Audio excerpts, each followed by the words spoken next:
All right. Hello and welcome back to Tantrums and Tangents. So yeah, last week we talked about barbarians and I really enjoyed that conversation. How they're portrayed in fiction, their connection to real life stuff and all that sort of nonsense. So today I thought we'd go pretty much almost the opposite and go thieves and assassins and other sneaky dudes. So yeah, Rock. that's the plan. Now I've personally Awesome. played an assassin in D&D, or well, actually a thief rather, and Right. big distinction. Uh, and Very. it's pretty interesting because there's almost two levels of difficulty for a thief or an assassin.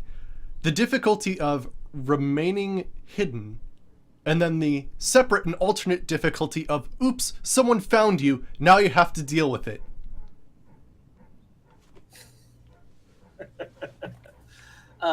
That is true.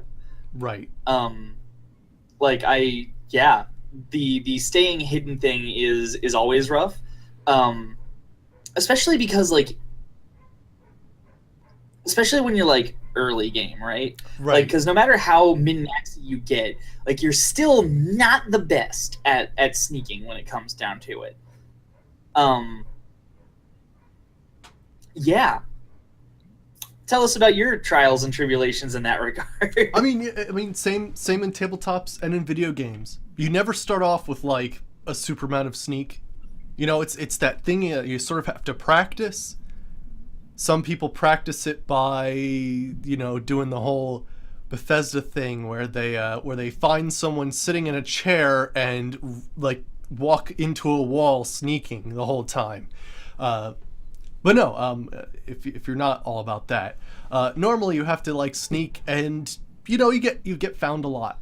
That's just how it is. Like you break the line of sight with an enemy, and then you have to deal with the fact that either you've got to run away or you've got to fight. And normally, as a thief or an assassin, you're not really heavily armed. You don't want to make too much noise, so you don't have like a ton of armor on you. So you've got to deal with it. And that's when the smoke Yeah. bomb. Right. um, which brings us to a whole different category of thieves and rogues and assassins, right? Like ninjas. That's also But we'll true. get to them later, I'm sure. I mean, that might be a whole episode. Who knows? Right, right. Just ninjas. Oh man. Um, but yeah, I think I think that being a sneaky rogue type character is really appealing because there's that whole they never even saw me coming thing, which Right, is right. super satisfying. But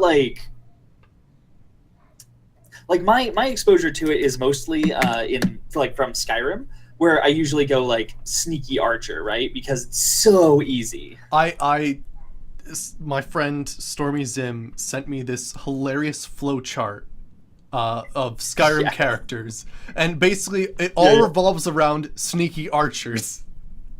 Right, Like right. you come up Every with an every class. archetype, and then eventually you just end up being a sneaky archer. Like it doesn't matter what you do, you just end up being a sneaky archer. Yeah, yeah, Um, absolutely. Because nobody can deny that sneaking is super effective in Bethesda games. Once you're good at it. yeah, Until you're good at it, it sucks. It's a crapshoot. It's just right. It's awful. it's sort of like that coin flip of I could go throughout this whole place, nobody sees me, or Right. I get spotted the first person leaning on the wall. Yup. And then trying to relower the alertness of the whole area is tough. Right, of course. Like once someone says "Oh, hey, there's someone in here," and then they're all on alert. You have to remain that is almost, I'd say that's almost more difficult than combat or being caught sometimes. Is being in an area where Agreed. people know you're there but they can't find you because you have to basically Right. race around to avoid everybody's line of vision and be able to just Yeah, yeah. dissolve into mist. Right, right. Oh man. But yeah, like that's one of those things, right? Um, It's a different now, sort of thrill entirely, right? Because there's the thrill of oh yeah, combat, for sure. and then there's this whole Yeah, thrill yeah. of Do I get caught? do I get caught, right? And it's a totally different thing. Yeah, absolutely.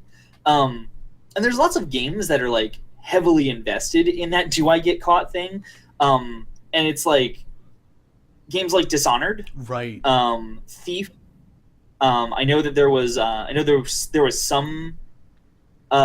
some game I was playing recently that was like the main character was like a goblin or something. I can't remember exactly, but like it was super stealth based.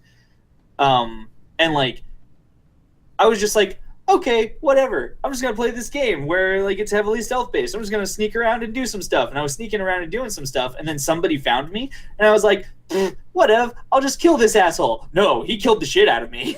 Right, Like, right. Yeah, a poorly equipped thief is like has some leather armor and maybe a dagger. Yeah, yeah. Like you, And like, usually if you're a thief, you don't come from like a really wealthy background. That's why you're a thief in the first place. Is because you want to acquire the wealth. exactly.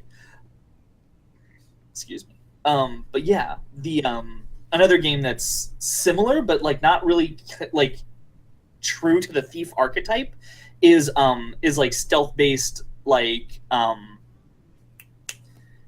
military games like Metal Gear, right? Like, Right, right. you don't want to get seen by anybody because you're a sneaky infiltrator, not because you're trying to steal something specifically, but because they could only send you. Right. And you're the that's- one-man army who has to defeat everything. Right, and it is a different type of thief, right? If we're talking about infiltrators and covert ops, it's stealing intelligence as opposed to gold. Exactly. Right. Now, you mentioned earlier something that sort of piqued my interest and like makes me want to tangent off of it a little bit. It's not going too far abroad. Okay. But it's not really so much like the desperate thief, like the person who's like, I have nothing. I need to steal things in order to like make my way in life.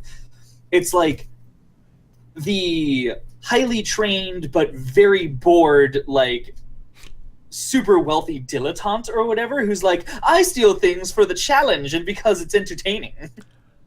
And like they're like cat burglars, right? There are a lot of characters like that. The ones that you know, they had a rough start, or maybe they didn't even have a rough start. Maybe they had a lot of wealth and they just needed some sort of challenge beyond just socializing and going to balls and whatnot. So instead, you know, they try to steal like the most valuable possession of someone and they get away with it, and then they're like, ooh, interesting. And then like, you're right, and then it becomes like this almost like strange addiction where it's like, I've got to basically make everybody suffer for having good things and have those things be mine instead. Right. That I have to make people who have stuff suffer thing like gets into, oh, hey Poison. Hey, Poison. I don't know why she did that. She's right over there. But anyways, where was I? Oh yeah, Thieves. But yeah, like, so there's the guys who are like sort of Robin Hood-esque, who are like, I steal things from the rich people because they've got too much. But then you've also got the thieves who are just like, I need to find the thing that I can't overcome. Like, I need the challenge. Like, I need something that even I feel like is a risk to go get. Right, or just the next biggest score. Right? Right. Because exactly. it's not just at that point when you're talking about thieves like that, it's not even wealth. It's notoriety. Like, you want to be the thief that stole like the big ass blue queen's diamond or something like that. The thing that is known to have crazy security, the thing that's known to be like extremely valuable / priceless, and the thing that every thief wants. Yeah. Those, plus, if you can do it in front of an audience and not get caught, even better. Oh my gosh. You know, there's always this this hilarious thing when it comes to Assassins and Thieves, and it's the whole aspect of hiding in plain sight. Right? And it sounds ridiculous, but with the right disguises and the right misdirection, it's totally possible. Right. Like, the game Assassin's Creed relies on this a lot, right? Like, there's, it's like bustling marketplaces, easy, like things that like you can like jump into, get like behind. Like, there are groups of people who are dressed similarly to like the way your character dresses. Right. One of the like, hide in. Right. One of the cool things I've seen in Assassin's Creed is basically you're sort of dressed like a hooded monk in a way. And what's cool is like you can basically escape capture by basically like seeing another like roving group of priests, and then you basically just go and you like walk with them. And you just sort of like walk away and you blend into the crowd. Yeah. I love that mechanic, by the way. It's one of my favorite ways to like get away from stuff, especially because it's like the stealth system is a little funny in Assassin's Creed, but like that part of it's perfect. Just that you duck into like this group of monks, and if nobody's looking at you to like see you or the monks before you like get in with them, as long as you've broken sight, basically, you can just hide because nobody is the wiser. Right.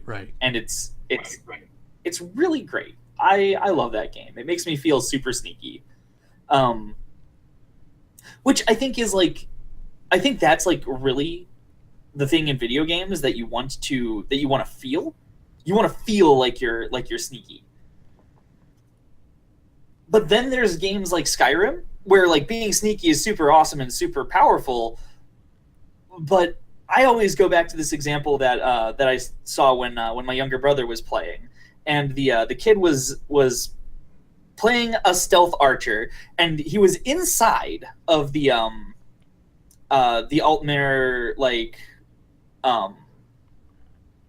what the hell was it? It's part of the story quest. It's relatively early on, but you go in. Or you have to infiltrate like a party, and then they you escape into the back rooms, and you're supposed to like find something that I can't remember, some quest item. And when you find the quest item, you can like everybody gets alerted, and you have to leave. Or however that whole thing works out. That's how it works for me, anyways.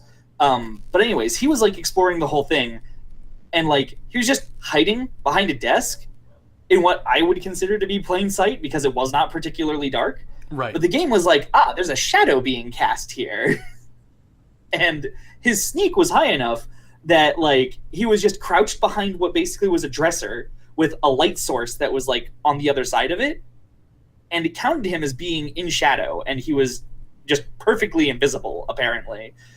Shoots some dude like from across the way. The guy like the guard like turns around, is like, "Hey, what was that?" and like runs over. He's got an arrow sticking out of his face. That is always my favorite. You see it in a ton of games, but it's that I've been fucking shot. Oh, it must have been rats. Right. But like the best part about it was that the dude ran around the desk and like with his sword drawn and like stood 3 feet in front of like this rogue character and was just like stared at him. Like the game was like, this is where your character is. Like I'm close enough to proximity that like the facial thing like focuses on the him. face tracking. Right. So he's just like staring at him. And he stops and like puts away his sword and says, "Must have been my imagination," and like walks out of the room. to which the kid immediately just put another arrow in him and put him out of his stupid fucking misery. Right. But no, stealth's a very difficult thing to make realistic. Right. Yeah. Because then you have to put so many contingencies of like. Imagine that properly programmed, right? It would be behind a desk, immediately off the bat, just like your head's poking up. Right. And that would have been that. If it progressed further than that, it would have been the guy shot in the face. You wouldn't just give up the search for someone who shot you in the face. You would search the whole fucking building. You get more guards to help you out. Yeah, exactly. Right. Oh man, but like, right, just the whole thing. But like that's an example of like when I don't think it's particularly stealthy in the game, but like the game's mechanics support it, right? Right. And like that's where I usually run into like some like immersion break, right? Like I usually don't talk about that as I suffer from. But stealth is one of those things that Right. The whole I should have totally been seen but wasn't because I'm too good apparently. Right. My skill's too high, so I don't get seen. Right. I mean, a common thing known in Skyrim is you take a basket and you put it over a merchant's head, and then you can take everything because you've broken the line of sight. Right, and like they don't have any recourse to do anything about it, right? Right, they don't have the animation to take something off of their head. There's physics involved. They'll just walk around with it all. Right. And aside from that, they don't question the fact that you're putting something on their head. Right. It's like, hey, why are you putting a basket on my head? Like they don't have the ability to recognize that and like come up with that change. And like stuff like that happens in like tabletop role-playing games too. It's like you are trying to hide in plain sight, like literally in the most literal sense of it. Like there's nothing that you could hide behind. You're in like a big like antechamber or something in like a palace, and the thief's like, I hide. And they like, and you're like, okay, sure, go ahead and hide. And they roll, and they're like, nat 20. Right. It's those moments like, where you're. Where were you hiding? Right. And like that's where you get like these silly tropes, like, well, I guess you hide in the shadow between the beams of light, right? Yeah, like or you're hiding behind the guy looking for you. Right. And like the thing is that you can make that work. Like some guy walks in and you were behind a door or something, and then you like spin out like silently and like you like trace their steps perfectly or whatever, so that like they can't hear another footstep because your foot is like you're timing it perfectly or whatever. But like the king walks in and obviously sees you and you don't have anywhere to hide, but I hide anyways is always something that's weird. And like I think one of the funny things is that like sometimes GMs and people who are like running the game, the script, right, like the programming, so to speak, like looks at the nat 20 and goes, well, I don't want to take that away from you, but like what probably should get done before that even happens is that you just tell them you don't hide. Like you can't hide in this situation. Like you will have to change things significantly in order to be able to hide. And like a lot of like players, especially like new players, don't want to hear that, right? Like they come from having played Skyrim where they can actually hide in the middle of a big room because their stealth skill is high enough. Right. Yeah, of course. I don't know. You can incorporate some magic and maybe have that work, but like, and that you could work it like that. But like, if you're a plain thief, it is a little weird. Like, it should be one of those situations of this is a room in which, unless you did something to the architecture or brought something with you, you wouldn't be able to hide.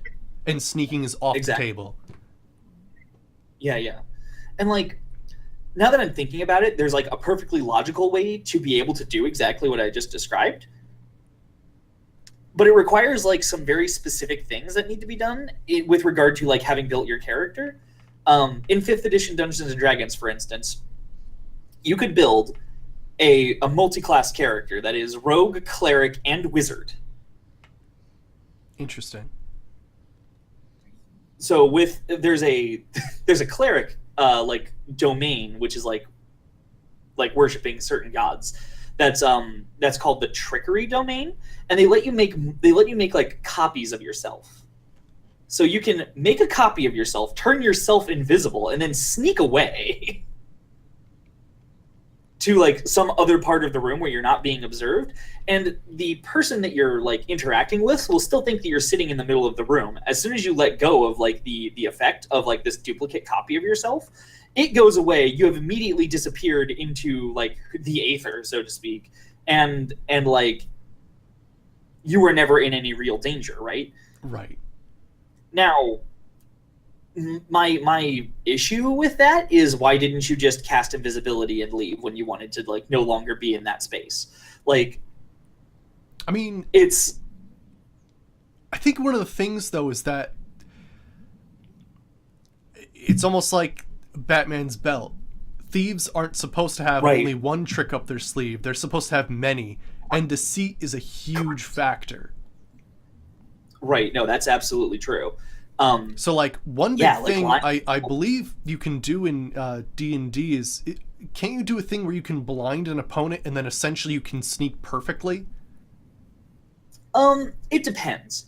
Like, there are certain opponents that have like blind sight, which is basically like that their other senses are good enough that they don't have to see in order to sense you perfectly, like as if they could see you, right? Right. Usually that only goes out to a certain distance, and it's much more limited distance than it is for sight. Right. Because like, unless there is something in your way, or unless it is dark, your sight pretty much is considered as having just going on forever, as long as it's like daylight or whatever. Right. So that's like a thing that happens in Dungeons and Dragons. But yeah, like if you were to blind somebody and they didn't have any other external sense that would any other internal sense that would allow them to sense you, yeah, you could completely just disappear on them. Right. Right. Because yeah, darkness is a huge thing for thieves, and so are using like any sort of smoke bombs or anything, any sort of temporary like veiled vision. They'll take advantage. Yeah, absolutely. Running through the marketplace, like grab somebody's flower and like flip it up into the air, right? Like Right. It's the same thing. It just gives you those couple of seconds to run away and have them be like, I'm covered in flour. One of my favorite ones is like running through a market. I don't know why it's always through a market, but it is running through a marketplace, and then you like smash open the like a bird cage or something, and birds fly everywhere. Oh, right, it's like the same thing. Right. I mean, it's the same thing. Like, distract them visually so that there's something else that they have to deal with before they can see you, and in that moment where you're obscured, get out. Right. And sometimes it doesn't have to be that crazy. I mean, sometimes it might be like, throw a knife like in front of them, and like they're distracted for that second that you almost like cut off their big toe, and then like you take that opportunity to run away. Like, whoa, down. Yeah, that's the Batman thing, right? Like, just look away for a second, turn back, Batman's gone. Fuck Batman. Right. And like, yeah, that happens a lot with people who are like, or with characters that are like exceptionally sneaky. But yeah, like I know that I've just like given this whole long-winded thing about how like 5th edition Dungeons and Dragons like rogues may or may not be like broken based on like the multi-class thing. But like, I'm not gonna lie, I really like the core like rogue class in 5th edition. There's like some really excellent options. No, it's right, because I remember when I played a rogue frog person. Yeah. And what was hilarious about that character is you gain an ability as a rogue where you can actually like have a pretty good vertical jump. And what was hilarious is because I was a frog person, that added to it. So like I could literally jump up an entire like story and a half. Or like, yeah, it was like 21 feet. Yeah, which is almost 2 stories high, basically. Right, yeah. So like, I mean, there's some crazy acrobatic stuff that you can do as a thief, which, if you know me and my Elder Scrolls, I love acrobatics. I do, in fact. Yeah, and then the other thing that the thief like subtype of rogue gets in 5th edition, which is the one that I believe you were playing, you get that thing where you like can spend like an extra or like a bonus action every turn and like just hide for free, which is ridiculous. Right. You just have this like extra little like, I'm gonna disappear somewhere. Yeah, and it's like it's exactly supposed to be like that. Like you're supposed to feel like it's like, ooh, I can like hide like Batman, because that was what they wanted it to be like. They wanted it to feel like super awesome and like you were actually sneaky for a change. Because third and fourth editions had some issues with hiding and thieves and stealth. Where's that rogue thing? But yeah, I really Ranger. enjoy the whole deception part of Thieves, right? Because their strength doesn't come from their literal strength. It comes from a combination of their intelligence and their dexterity. Yeah, And like yeah. that's the coolest part, right? The like knocking out a guard and disguising yourself as a guard to go in somewhere. Like that's like the Yeah, cool stuff. yeah. That like normally Yeah, if no, you're like, normally if you're a knight and you have to infiltrate really is just I have a battering ram. I'm gonna bust the door Yeah. open and start attacking, which in its own right is badass. Yeah, yeah. But for there's sure. definitely an interesting way to do it. Yeah, no, for sure. Like it like being thinking about like being sort of a more martial type character, like a barbarian or like a knight or just a standard like mercenary fighter. Like you don't really think like when you think you don't normally subscribe the word to the things that you would describe them doing, right? So not something that you would usually think of them as getting around to like in their day-to-day lives. But like rogues, it's sort of like, oh yeah, of course rogues infiltrate. Right. I mean, Um, sometimes you get like those well-trained soldiers that like know these sort of like tricks of the trade and stuff like that. But they're not for sure. really sneaky. It's more like they have a tactic. And they know how to do it. Exactly. Yeah, yeah. But like it's almost like at that point, like when you're doing infiltration, it's not so much a I can sneak, it's I have enough confidence to have people mistake me as having worked there. Right. And that's like a whole different type of rogue, like the talky like rogue, but we usually don't call them rogues, we call them con artists. Right. And don't get me wrong, ain't nothing wrong with being a con artist. Well, I mean, Unless morally you're being conned. and like socially, there are problems with being a con artist, but I meant sort of fictional. If you're fictionally playing a con artist, it can be Right. extremely rewarding. Like Super cool. the whole like silver tongue, I can talk my way just about out of everything, even being arrested. Right? Right. And that's like Yeah, no, that's I've, like you have to deal with like social misdirection. No, I didn't Yeah. do that. It was that guy over there. He looks much more like a guy who would commit the crime that I didn't do. No, it wasn't me. It was the one-armed man. Toughest charisma roll Yeah, ever. no, right.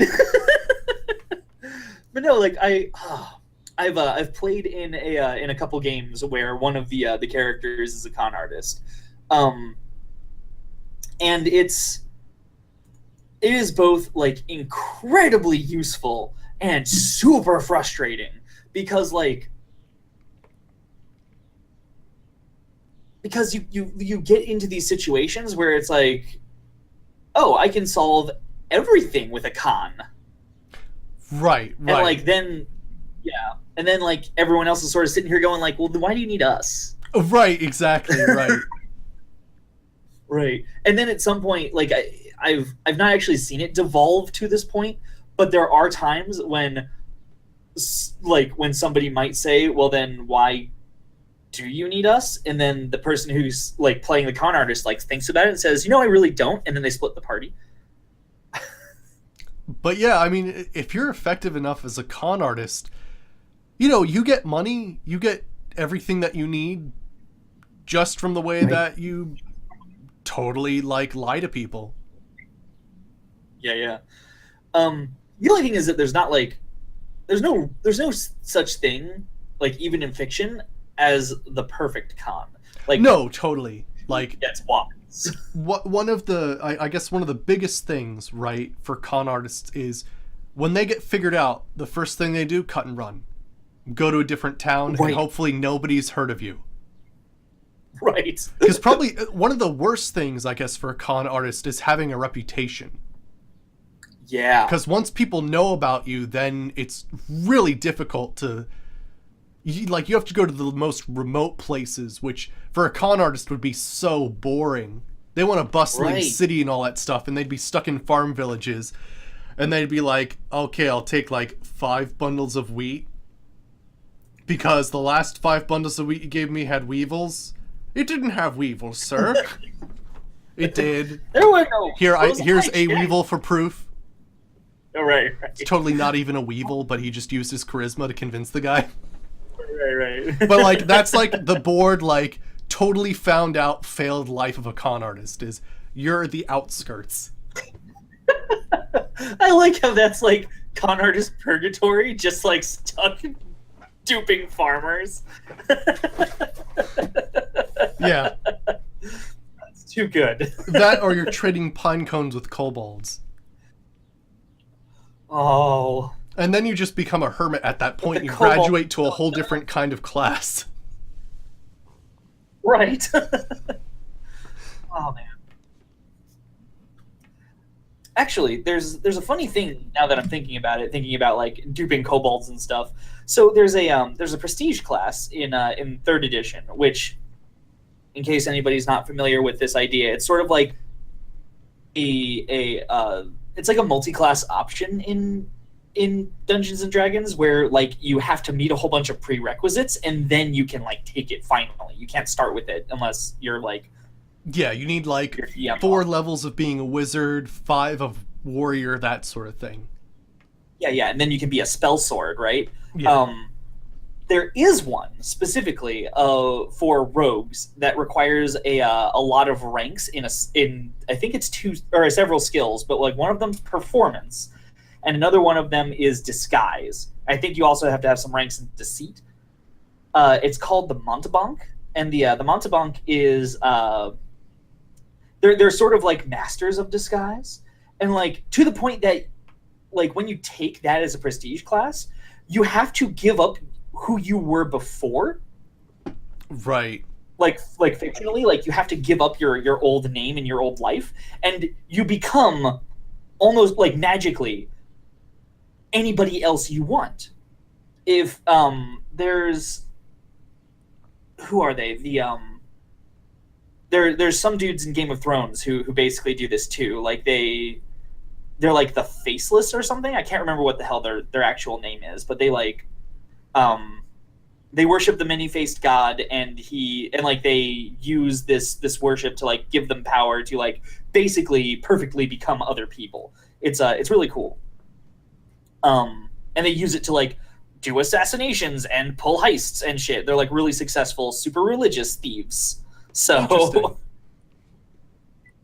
it's super interesting, and I think like that idea isn't represented, I think, particularly well in most like fictional settings and stuff. Like it's not something that most people like get into. No, not really. But I think it's super interesting. I'd like to see more of it.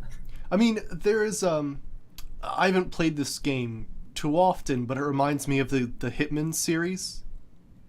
Okay. Where like yeah, because you're the bald guy with the barcode on his neck. I don't know too much about it, but what I do know is that a typical thing is for you to disguise as someone else. Like you don't go in shooting. Yeah. Like your main thing is to go in, knock out the bellhop, dress up in his stuff, and bring like a briefcase of like anthrax to someone or something. Yeah. I've seen a little bit of Hitman played. I played like a demo or something of one of the more recent Hitman games, but that one was mostly focused around like stealth infiltration and like hidden assassinations and stuff. It wasn't really so much like dress up in fancy costumes and shit. But yeah, I feel I as I understand it, the most recent installation of the Hitman series is not tonally the same as the previous installations. Mm-hmm. They were trying to like ramp up the excitement or something. Right. Make it more like an action movie. I don't know. But yeah, no, like it's still a cool thing, and I really enjoy I really like it a lot when like in fiction, thieves and like criminal types like get dressed up and like they use the already established I'm gonna call it fiction of the of like what people are like already doing within the court, like within the story, to help them get to what they want, right? Right. Hey Phantom, how's it going? And how's it going, Phantom? Good to see you. Yeah, we're talking about thieves, assassins, and other sneaky sons of bitches in fantasy. So, like, the sneaky character right? you have in Skyrim, or the guy in the Hitman series, or Dishonored and stuff like that. Right. We already hit up some stuff about some classes in Dungeons and Dragons as well, and we already talked a little bit about Assassin's Creed. Yeah, it's cool shit. Right. Now, I gotta say, one of the big things... But yeah, we're doing good. Yeah, pretty well. But yeah, one of the things I think is very attractive when it comes to being a thief or assassin is sneak attack damage. Right. That's a huge Oh thing. my god. Because one of the things, right, like if you're a normal warrior, there's always a chance to crit. Depending, but it's pretty low. If you can successfully sneak, you've got it. And it could even go 4 times. Depending on what you're doing. Yeah. And actually, that's one of the reasons why I busted out the book earlier. Like, there's so like in 5th edition, what they do is they break out these things called archetypes, and you pick from them, and they make you more special at being like your class. They're sort of like mini prestige classes, and one of them is the assassin for the rogue. And basically what the assassin's like special deal is that when you get sneak attack damage, you do like so much more. Right. It's to the point where it's like if you're attacking, and I think at some point they also have this thing where it's like if you are attacking somebody or some enemy and they have like maximum HP or whatever, like you like automatically crit them or something ridiculous. Right. Let me look at that. I want to see if I can find it. But yeah, I mean, it's a huge thing because at least in Skyrim, like if you're wielding a certain weapon type, you can always do a crit. Like it's usually swords or claymores.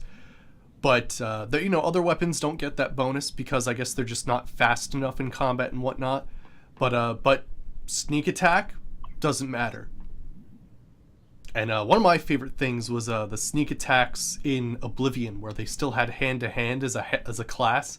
Because one of these things is you just do like this, like freaking, like just like jabbing the side with your arm, and like what's hilarious is of course the physics is kind of wonky, so occasionally you'll hit someone and they'll go whoa, and they'll like flip over.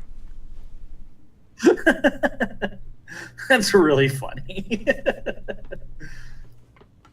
A little goblet.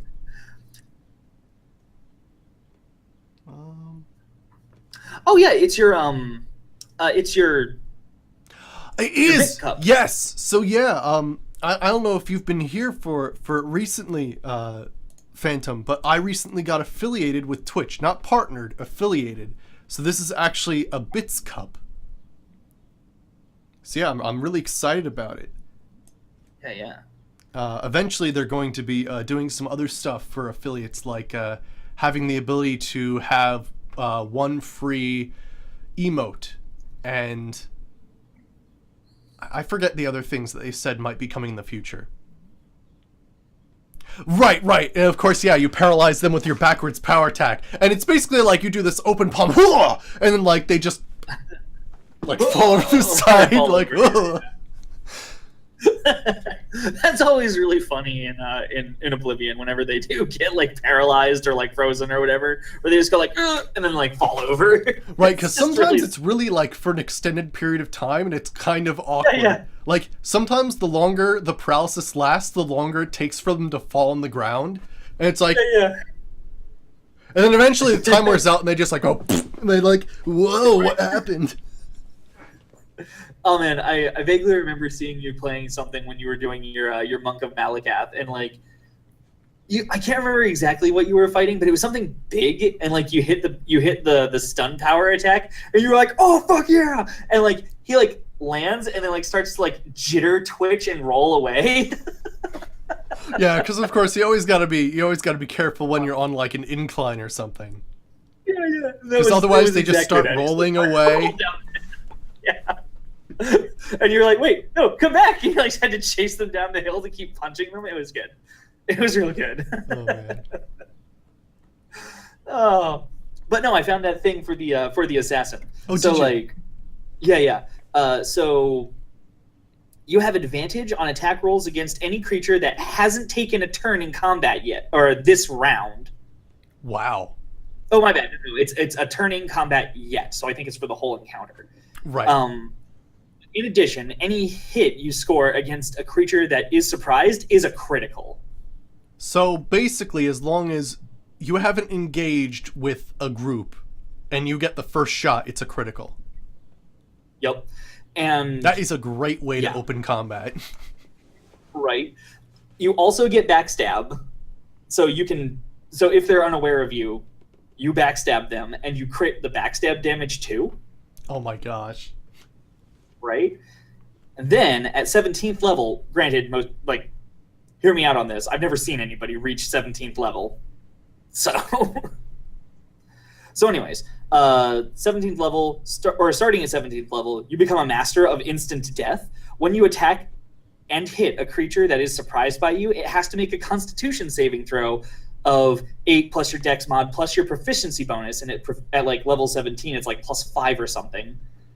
So like you're instantly starting out at least a 13, but then you add in dex, and that's usually really high for rogues. So assume that it's like a +3 or a +4. So you're looking at like a 16 or 17 like con save, which isn't great. Like you don't want to have to make that save ever. Right. But on a failed save, you double the damage of your attack on the creature. So holy you shit. can crit them, and then you can double your crit damage. And if you're backstabbing them, you double your like critical hit on that. So you can just do all the damage. Right. And that's kind of a thing in the Elder Scrolls as well, where essentially you get this sort of thing where the more proficient you are with a weapon, the higher sneak damage you can do with that weapon in conjunction with your sneak.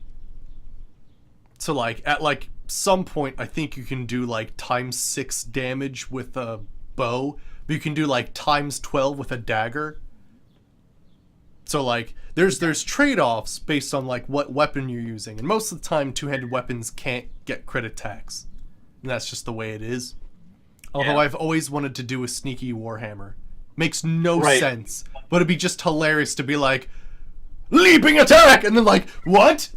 Just like like hiding behind like a rock or something, and somebody walks by and you're just like boom to the face. Right. That'd be really good. I'd like that. Sorry, it's making me giggle. So no, totally.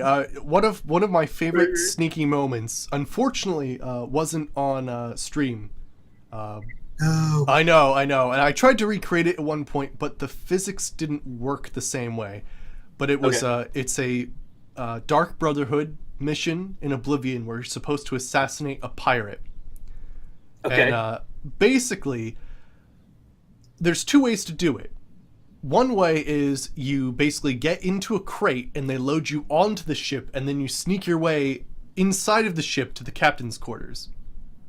And hey, Fart Bubbler, how's it going? Good to see you. And yeah, the other way is, I mean, you could bust in the front door, but you'd have to fight pirates, so that's like the forceful way. Or the way I did, which was, you know how like pirate ships have like the captain's cabin, and sometimes they have like a little balcony. Yeah. So they had like a little balcony on the back. It's a really freaking tough lock, but if you can get it, you're literally standing right behind him. Yeah. But what was really awesome was, in that moment, I jumped on, unlocked the lock, he was eating dinner, I took my bow, draw the string back, let it go, and the physics just reacted in such a perfect way that the arrow went straight through his head. And then the force of him sitting in that chair forced his head to go wham into the table. And then because of the way that, of course, the physics engine works, everything on the table frickin' flew everywhere around the room. And that was like my favorite sneaky moment of all time, of just that using acrobatics to jump in the balcony, unlocking the door, then being right behind the guy for a perfect shot.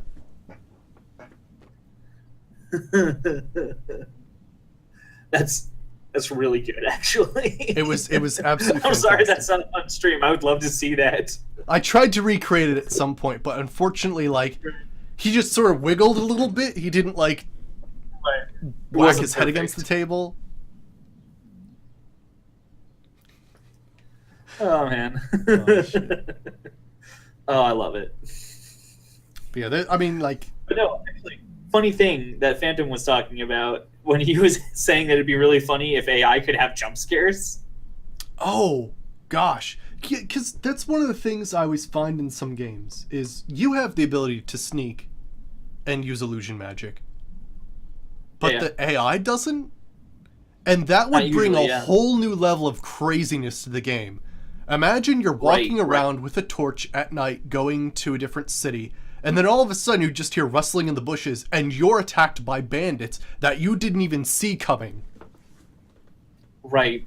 That would be rough. It would be rough, but it would be really cool. Yeah, I think. And like, there's a couple of things that you could do, like with the game design, that would like reinforce that whole thing. Like, you could make it so that they didn't show up on your mini map, right? Like Right. Like until they would like stop stealthing, right? Right. And then like, because like Fallout kind of does it. Like when you're in survival, enemies don't show up on your mini map. Right. Until you like have the recon scope, and then you can mark them and stuff.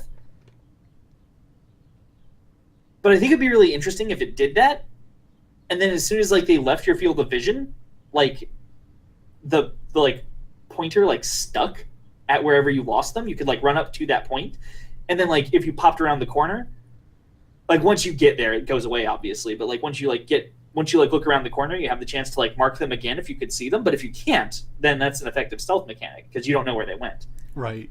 And right. But it would just require that. But yeah, it would require that the AI be smart enough to try and hide. And I don't know. I feel like most game developers aren't really worried, for whatever reason, about trying to make the AI smart enough to evade you. Right. And how's it going, Young? I don't know. But yeah, someone like their invisibility wears off and they're standing right in front of you. Right. That'd be hilarious. But yeah, that's another thing, Young. Yeah, having thieves pickpocket you. Yeah. That happened in when you were playing Tale of Two Wastelands, right? Those kids. Yeah. That was a special mod called Open Freeside. And it basically had like all these sort of random NPCs who would just randomly walk around, and some of them would get a little too close to you, and then you'd get the little message, 100 caps removed, and then you'd see the one person running away, and you could get it back.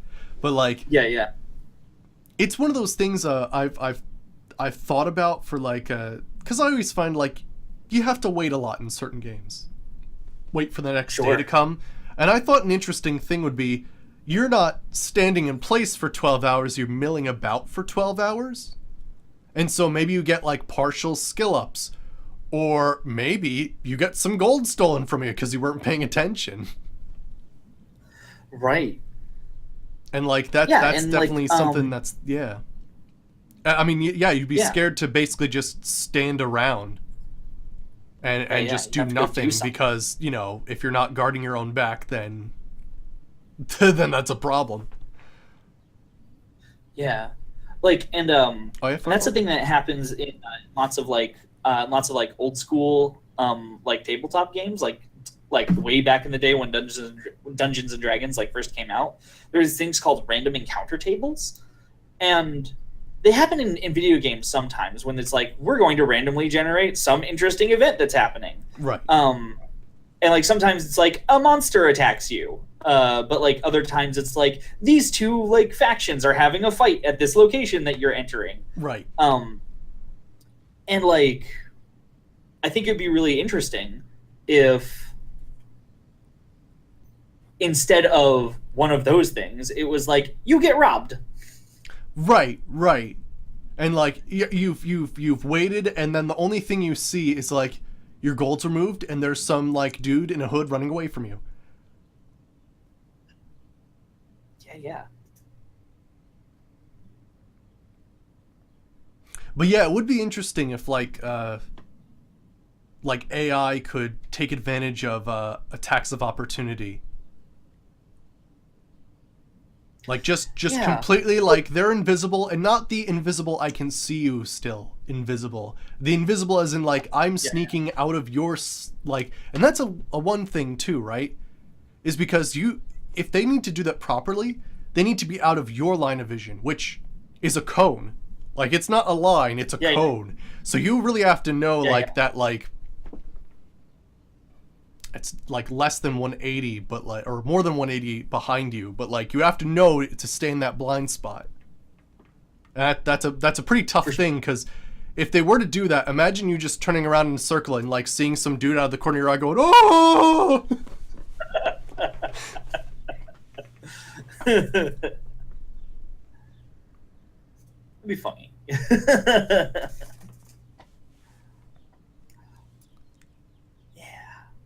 But no, though, I really enjoy the whole like general like being a rogue and being a thief like idea in general, right? Like it's really cool, and if you've got a game that like really supports it, it's like super awesome. Right.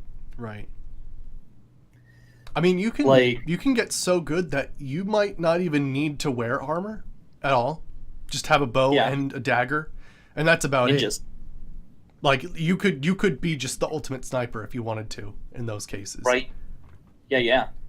But no, I will like completely stand by the assessment of ninjas are like the best like rogues ever, right?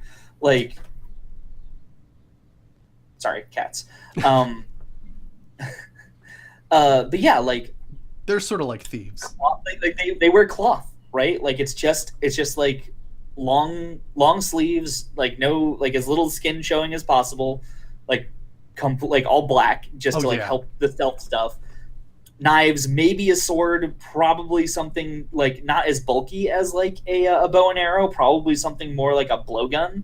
I mean, I'm not going to get into ninjas this time because I feel like that'd be a good topic for next time, but one of my favorite things about ninjas is their whole thing is beyond like normal deception. It's almost like they're deceiving others that they're actually ninjas.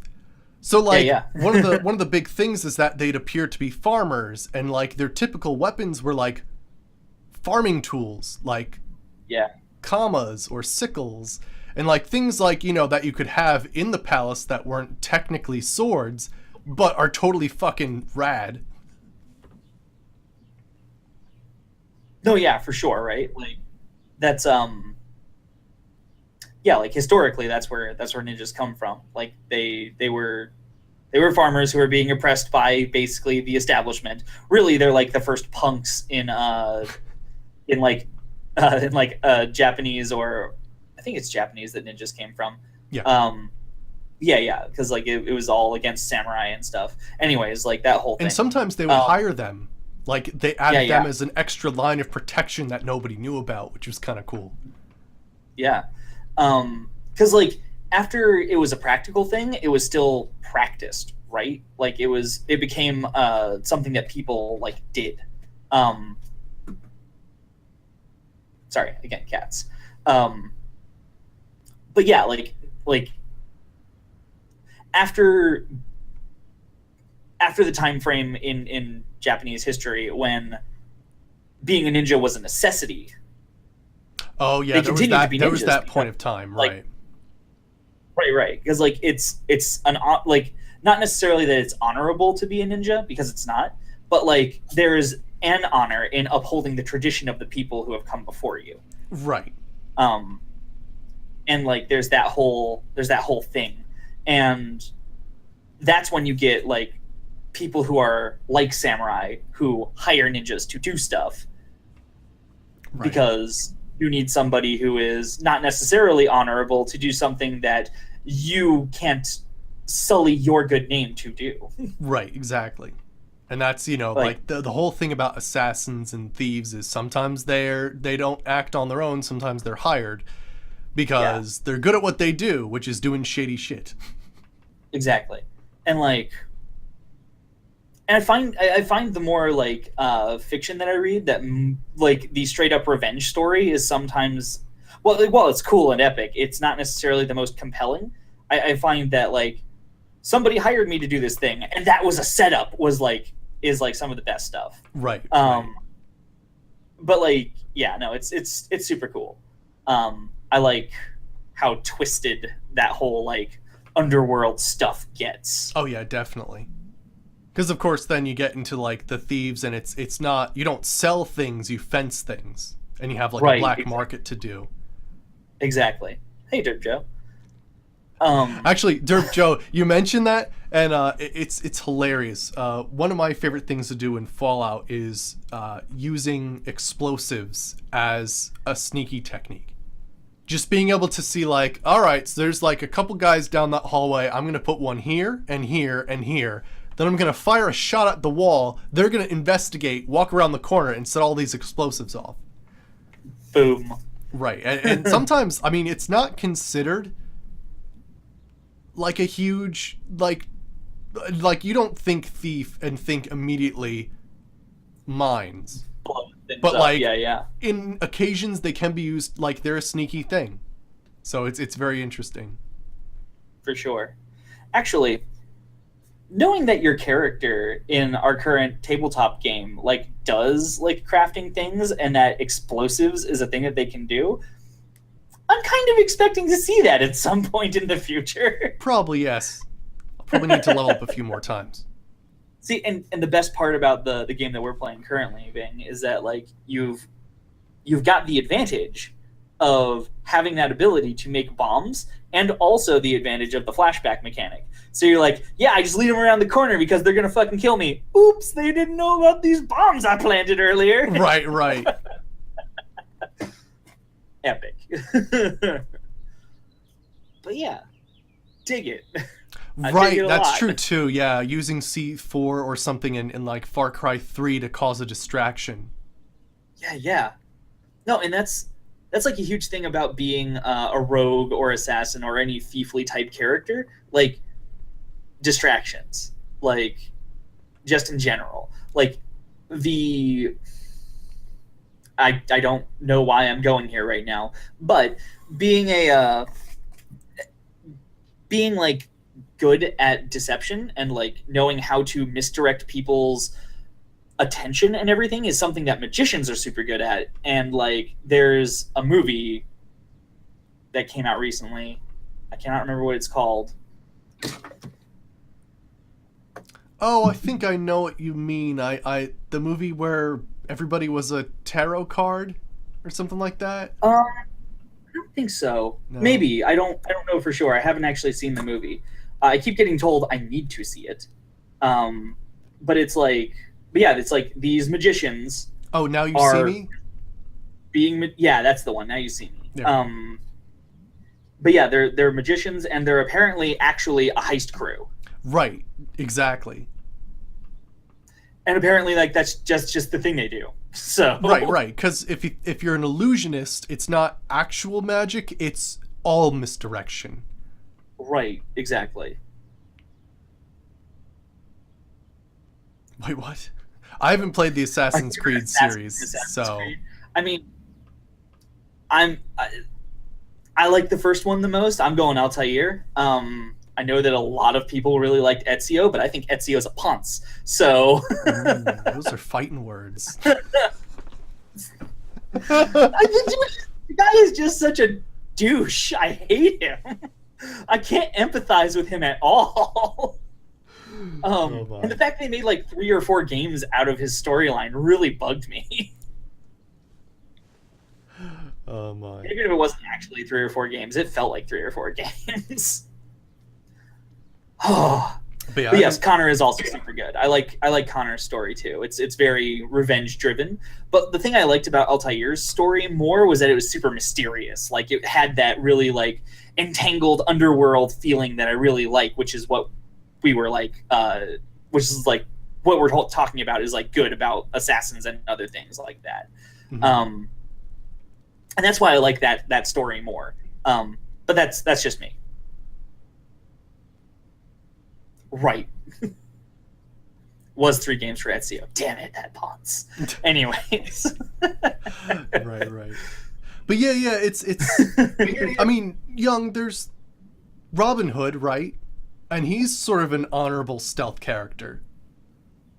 The whole it's not really stealing for the sake of earning; it's stealing for the sake of making things right. Others. Exactly.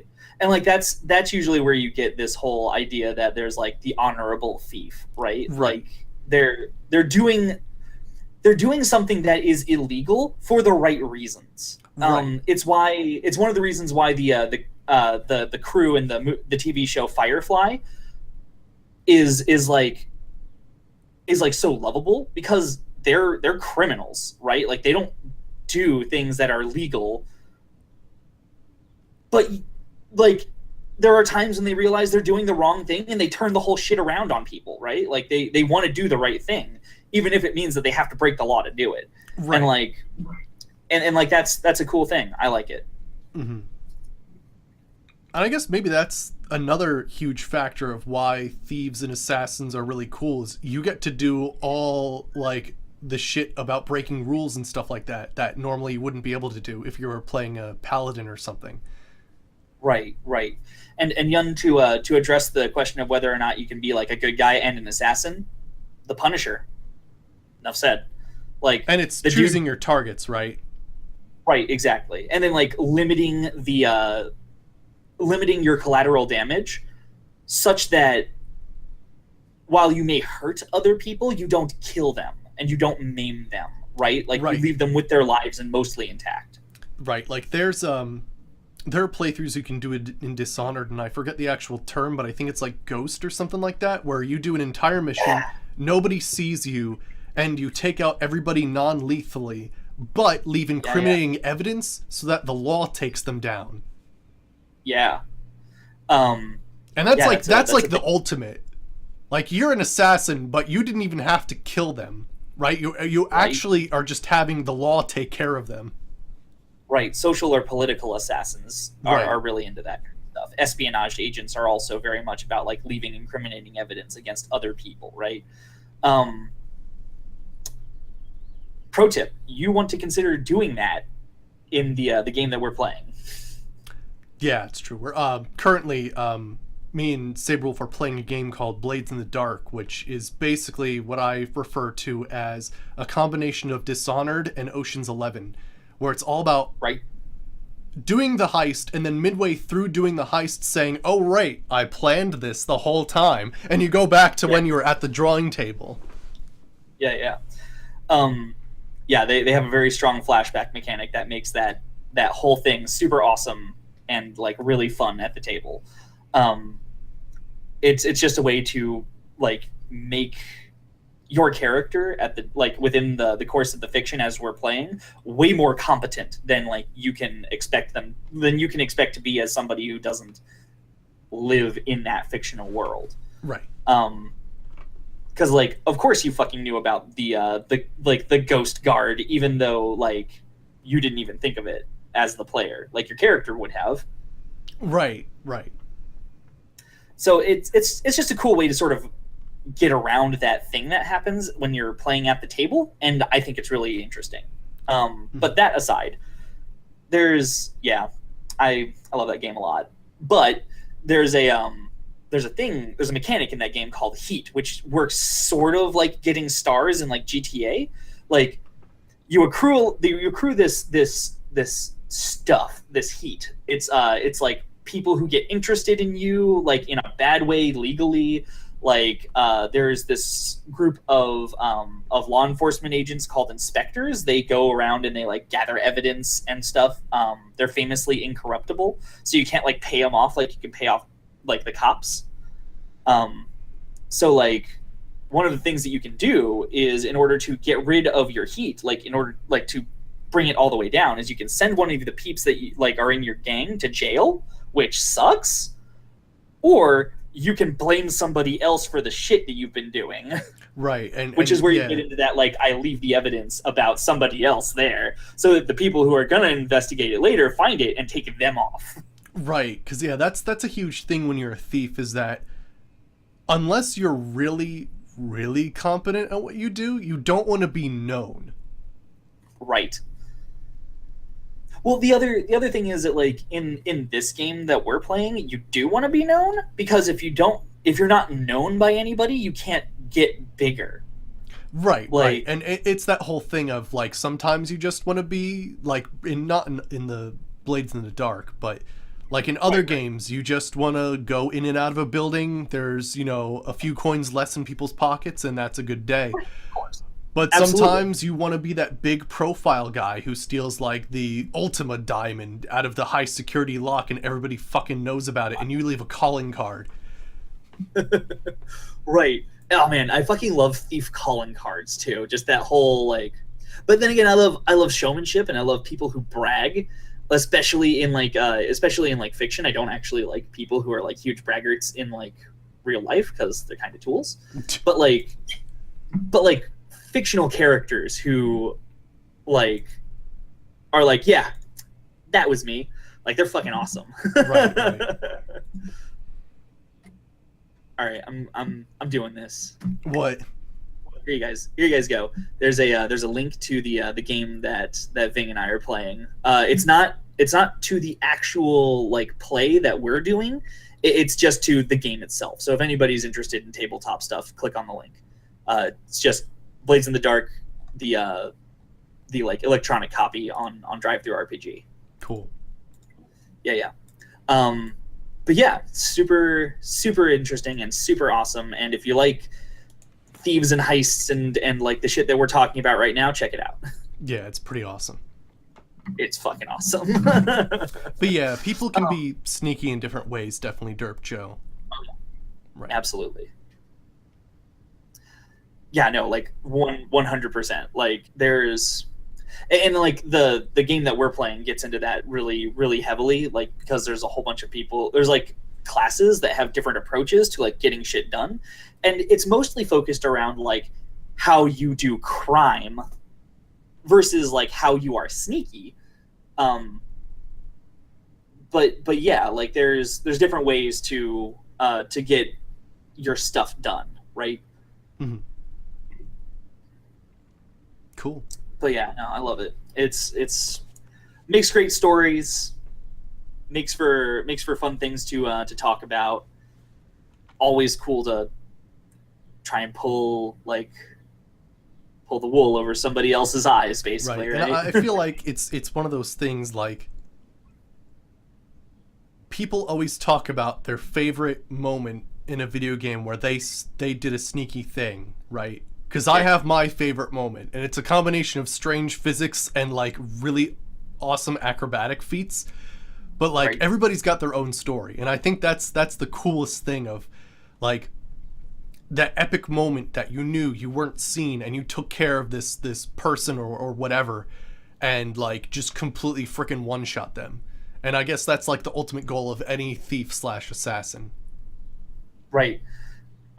Yeah, the one strike, one kill is pretty much the goal that most like gamers are aiming at when it comes to like thieves and shit, because you don't want to get in a fight. Right. You want it to just be over. Right. Now, hilariously, I'm about to play Witcher 3, and that has absolutely nothing to do with stealth. No. No. Well, we did last night, but it was like a weird invisible enchantment. Right. And actually, hilariously, one of the things that I was thinking I might pitch to do today, before you had mentioned wanting to talk about rogues and stuff, and I had already been thinking about talking about rogues and stuff, was rangers, because I think, in a weird sort of way, that's what The Witcher is. Huh. Like, somebody said, how do you make a ranger badass? And then somebody wrote The Witcher. I guess so. I mean, he doesn't use bows and arrows, but I mean, I consider thrown daggers, small bomb type things as ranger worthy. Right, right. Um, there's a lot of fiction, mostly that comes out of like Dungeons and Dragons. That's where rangers carry two weapons, like they dual wield. Right. And like Geralt's got two swords. He doesn't use them both at the same time, obviously, but like Right. And well, he it's does that- have a crossbow. It's not Yeah, his yeah, he main does have- weapon, but it's not you know. right. I think that's new to Witcher 3 because it talks about how it's breaking tradition. I don't actually know. It's just a guess. Okay. But yeah, like it's one of those things. Like I was just thinking about it. It was like, how would you make how would I classify Geralt as like a D&D character? And the closest thing my mind immediately jumped to was ranger, aside from like fighter, which is also like semi-obvious. Right. But there's a lot of like competence that doesn't have to do with just fighting that Geralt has that leads me more into that whole ranger category, right? Like, right, because it's not as much as technique like a warrior has. It's more like knowledge about your enemy, which is what a ranger's all about. Right, exactly. Like they know its weaknesses because they've observed it, and they've Exactly. read books on people that have studied them for lifetimes and stuff like that. Yeah. And that's what leads me to that place. But anyways, that was like the other sort of standby like topic that I had been brewing on when we first like showed up to talk about what we were gonna talk about. Cool. So anyways, Actually, funny enough, Derp Joe, we do have a discussion on magic.